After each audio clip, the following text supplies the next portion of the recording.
Sir, ಈಗ ಏನು BBMP ಅವರು ಫೆಬ್ರವರಿ 28ವರೆಗೂ ಕೂಡ ಗಡುವು ಕೊಟ್ಟಿರುವಂತಹದ್ದು, ಅಂದ್ರೆ ಕರ್ನಾಟಕದಲ್ಲಿ ಕನ್ನಡ ನಾಮಫಲಕ ಹಾಕ್ಲಿಕ್ಕೆ ಅಷ್ಟು ದೊಡ್ಡ ಗಡುವು ಬೇಕಿತ್ತಾ ಅಂತ.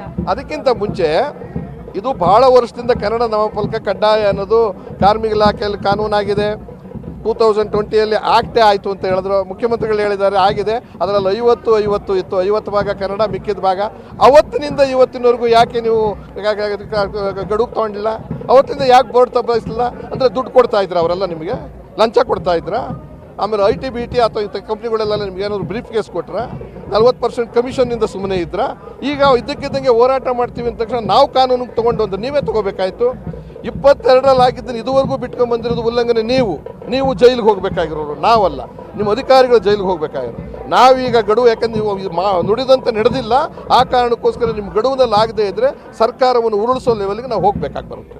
ಸರ್, ಕೇವಲ ನಾಮಫಲಕ ಅಷ್ಟೇ ಅಲ್ಲ, ನಮ್ಮ ಕರ್ನಾಟಕದಲ್ಲಿ ನಾವು ಯಾರನ್ನಾರು ಒಬ್ರು ನೋಡ್ಬೇಕಾದ್ರೆ ಕನ್ನಡ ಬರುತ್ತಾ ನಿಮ್ಗೆ ಅಂತ ಕೇಳಿ ಮಾತಾಡುವಂತಹ ಪರಿಸ್ಥಿತಿ ಬಂದಿದೆ. ಹೇಳೋದು ಬರೀ ನಾಮಫಲಕ ಅಲ್ಲ, ಆಡಳಿತದಲ್ಲಿ ಕನ್ನಡ 100ಕ್ಕೆ 100 ಭಾಗ, ಉದ್ಯೋಗದಲ್ಲಿ ಕನ್ನಡ 100ಕ್ಕೆ 100 ಭಾಗ, ಶಿಕ್ಷಣದಲ್ಲಿ ಕನ್ನಡ 100ಕ್ಕೆ 100 ಭಾಗ, ಗಡಿ ಭಾಗದಲ್ಲಿ ಕನ್ನಡ.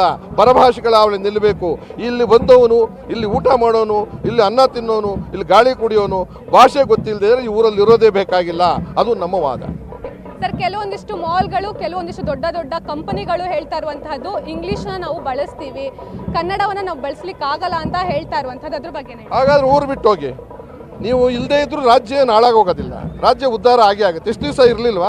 ಬರೀ ನಿಮ್ಮ ಇಂಗ್ಲೀಷ್ನಿಂದಲೇ ಕನ್ನಡ ರಾಜ್ಯ ಉದ್ಧಾರ ಆಗುತ್ತೆ ಅನ್ನೋದು ಯೋಚನೆ ಮಾಡಿ. ಅದು ಬೇಕಾಗಿಲ್ಲ.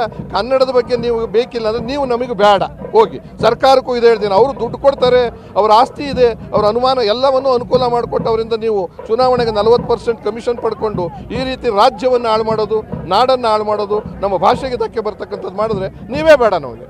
ಅವರೂ ಬೇಡ, ಈ ಸರ್ಕಾರವೂ ಬೇಡ.